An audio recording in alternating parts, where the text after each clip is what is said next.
Ертеңге жайнаған мөп-мөлдір көк аспан, байрағым желбіреп аспанмен таласқан. Тәуелсіз еліме күл әлем санасқан. Рахмет байтақ бұл даламның бірлікпен бағасқан. Алыспен тату. Балалар, сендер білесіңдер ме? Бүгін қандай мереке? Бүгін 9 мамыр. 9 мамыр жеңіс күні екен.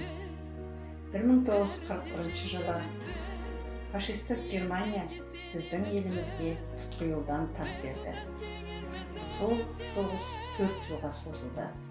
1945 жылы 9 мамырда біз жеңіске жеттік. Одан бері міне 75 жыл өтіпті. Бұл соғыста біздің қаншама ата-бабаларымыз ерлікпен қаза тапты. Еліне аман-есен оралғандар да бар.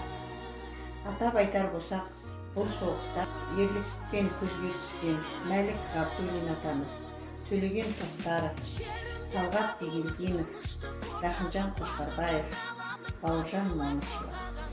Бұл кісілердің атын әлі де жалғастыра берсек, оның ішінде батыр қыздарымыз Әлия Молдағұлова, Мәншүк Мәметованы да атап өтсек болады.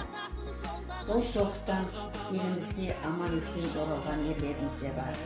Оның ішінде Бауыржан Момышұлы атамыз аман-есен оралып, кейіннен халық қаһарманы деген атақ берілді.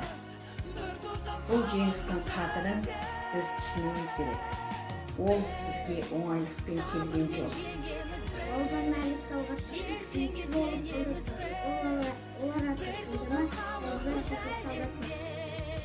Жеңіс келді далама, жеңіс келді ән болып, жеңіс келді қалама, келді ауылға сән көріп.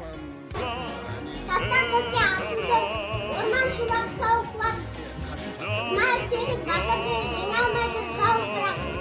Өрт тұтқалы келбетті, Қошқарбаев Рахымжан сын сағатта ерлетті, ел сүйсінген батыржан.